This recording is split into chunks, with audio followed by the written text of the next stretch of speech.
Yeah. Every breath you take, and I need just one more funny bad choice of a funeral song. Don't fear the Reaper. Okay, there we go. I just died in your arms tonight. Okay. Oh, Let the bodies hit the floor. I could name a few, but they're not rated good enough for radio. So I ain't missing you at all. Oh man, this is bad. Oh, push it by Salt and Pepper. All right. or Well, what? on that note, we have a new person running for president, Rand Paul.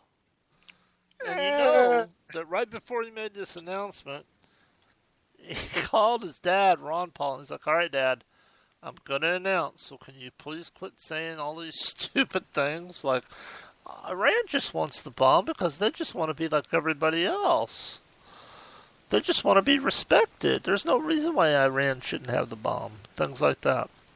yeah, no, you know what? And because of his dad, I am not sold on Rand at all. Well, Rand is a libertarian, but he does sometimes say things that don't really jibe with the libertarian mindset. Um, says here, this is on from the Clinton News Network, CNN. Uh-oh. There we go. I don't know if anybody heard that, but we had someone cut in on us there. Let's try this again. I heard something in the background. Yeah, it was one of them autoplay things. It was trying to hijack the show. There we go. All right. Anyway, this is from the Clinton News Network, otherwise known as CNN. For Rand Paul, it's all led to this moment. Since riding the Tea Party wave into the Senate in 2010, Paul has carefully built a brand of mainstream libertarianism, dogged advocacy of civil liberties, combined with an anti-interventionist foreign policy and general support for family values. He bets this will create a coalition of younger voters and traditional Republicans to usher him into the White House. The test of the theory began Tuesday when the Kentucky senator made official what has been clear for years: he's running for president. Today, I announce, with God's help, with the help of liberty lovers everywhere, that I'm putting myself forward as a candidate for President of the United States of America, Paul said at a rally in Louisville. He immediately hit the campaign trail for a 4-day through New Hampshire, South Carolina, Iowa, and Nevada, the states that traditionally vote first in the primaries. In his speech, he called for reforming Washington by pushing for term limits and a constitutional amendment to balance the budget, which I'm in favor of both of those. He argued that both parties are to blame for the rising debt. I have no problem with that. And he said it doubled under a Republican administration and tripled under Obama, and that's all true. Government should be restrained and freedom should be maximized. So he had a bunch of speakers. J.C. Watts, who's a awesome conservative who used to be a congressman. Um, Nobody else that we would really know, except for just really crazy political junkies. So far it's officially only Rand Paul and Ted Cruz, although Donald Trump has said that he's probably going to be running, and he did turn NBC down for doing The Apprentice next year, or this year actually, because as you know, if you're running for high office like that, you cannot be on TV. I remember when Arnold Schwarzenegger ran for governor in California, they weren't allowed to play his movies on any of the cable outlets and stuff out there, even the old repeats. So, but I'm like you say, Rand Paul says a lot of good things. Don't get me wrong, and he stands for a lot of good things. But I'm not a hawk that I'm not a person that says let's go to war. I'm not at all. But the next president is going to have to look not only radical Islam in the eye and back them down. He's also going to have to look Putin in the eye and China and back them down. They both are building their military by leaps and bounds, and China is developing a deep water navy that their goal is to compete with us. And our navy is at the smallest number of ships that it's been in almost 50 years. So while I like a lot of things that Rand Paul says and stands for, it's his foreign policy. I just don't think he'll be strong enough to deal with the problems that the next president's going to face. Because all this stuff that Obama has done is going to come to fruition in the next few years, if not sooner. I just pray that we get somebody else in office before Iran gets the bomb and decides to blow Israel off the map. Because Obama will stand by and won't do a thing.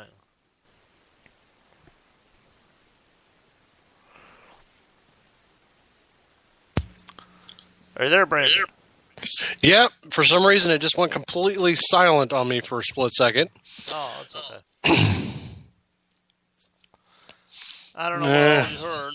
We are having a few problems tonight. But I was basically just saying that the next president's going to have to really be a strong foreign policy president, and I don't see Rand Paul being that guy. No, and like I said, I'm really not sold on him. There's so many things that he's flip-flopped on over the years that just drives me crazy. It's like he reminds me of almost like Marco Rubio.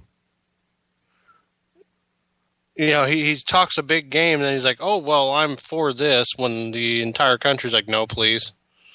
Well, you think you're talking about Rubio and that immigration thing that he got kind of suckered into.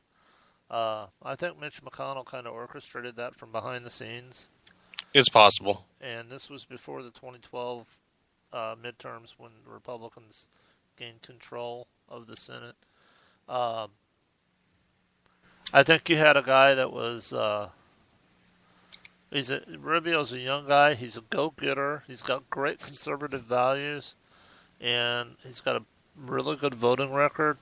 And I think what he was trying to do was say...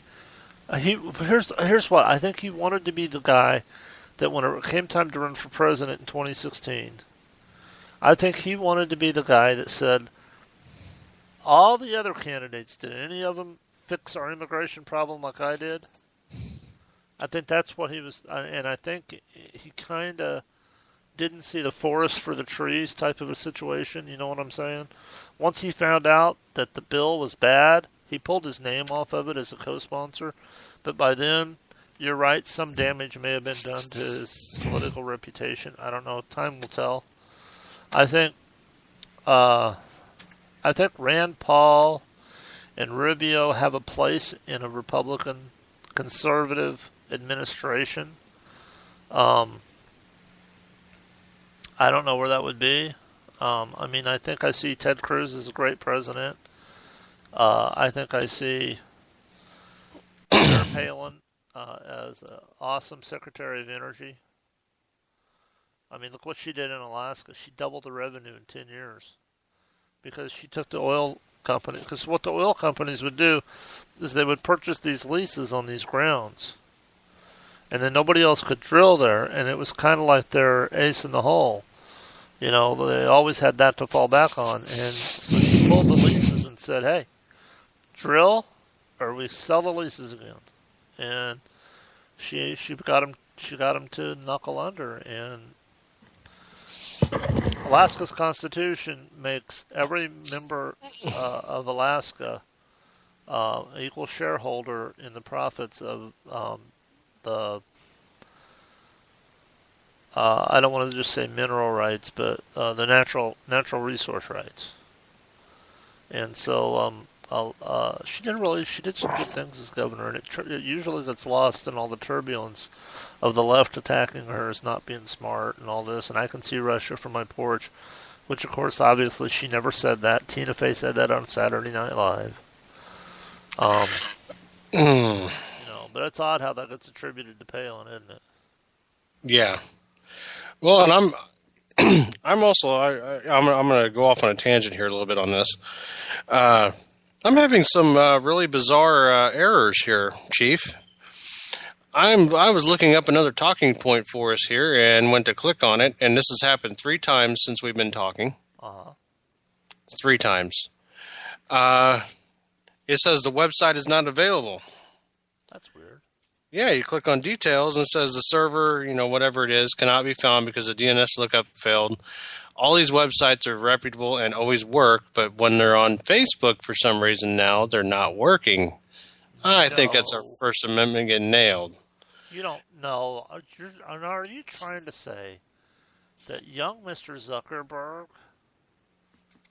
has a problem with conservatives? And yep, and it's on the Conservative Daily, okay? It's on a Conservative Daily, and the title is Obama sits down for Easter prayer breakfast and lets it rip on less than loving Christians. Oh, is that when he said a lot of atrocities were committed in the name of Christ, and he was talking about the Crusades? No, this is the new one. Oh, it's a new one. Yeah, this is a new one of him being an ass and saying that Christians aren't really Christian because they're against him. Well. And, lo and behold, it won't pop up. Well, I was against Bush's spending. Does that mean I wasn't a Christian because I was against him? Well, I guess so. I mean, I thought Bush was a great foreign policy president. I just didn't really like how much he spent. But yeah, it's none of them's coming up. Isn't that amazing? All right, well, what do you think about Secretary of Energy Sarah Palin? Well, I think she's awesome, to be honest with you. I don't care if anybody doesn't like that fact. But, you can call her stupid or whatever else you people seem to like calling her. But she's made many valid points, and she's done a good job. So I can't ever remember her saying something that wasn't correct, ever. I remember one time when she was talking about the Revere ride, and she mentioned something, and she mentioned a year, and immediately the liberals were like, that didn't happen in that year. And then whenever you did a little digging and found out she was correct, that all of a sudden they shut up about that. But I mean, look, a lot of people in the public eye say a lot of things, and so eventually somebody's going to say something that's stupid. And we have people that can say a lot of things and usually do pretty decent, and one of them was Ronald Reagan. I don't remember too many gaffes that he made. Then you have people like Joe Biden, who are the gift that keeps giving. But Sarah Palin, she's usually spot on in her when she bloviates about a particular issue. So I think she'd be a great Secretary of Energy. I think Trey Gowdy would make either Trey Gowdy or Mark Levin would be an awesome Attorney General. And, I think Herman Cain could be head of the Fed. I'll take Secretary of Defense if they offer it to me. I think I'd like to see Alan West in that role. Well, they're just, I would just be hurting a lot of people's feelings because there pretty much wouldn't be in Iran. Well, on that happy note, we've covered a lot of area tonight, and we have had nothing but a good time, and it's about time for us to get out of here. So, Brandon, if you want to say goodnight to all our fans. Enjoy yourselves, everybody. I will see you next week. All right, and this is Don King, your host for Liberty2Go Freedom Radio. We will catch you next Tuesday at 7 p.m. Eastern Standard Time.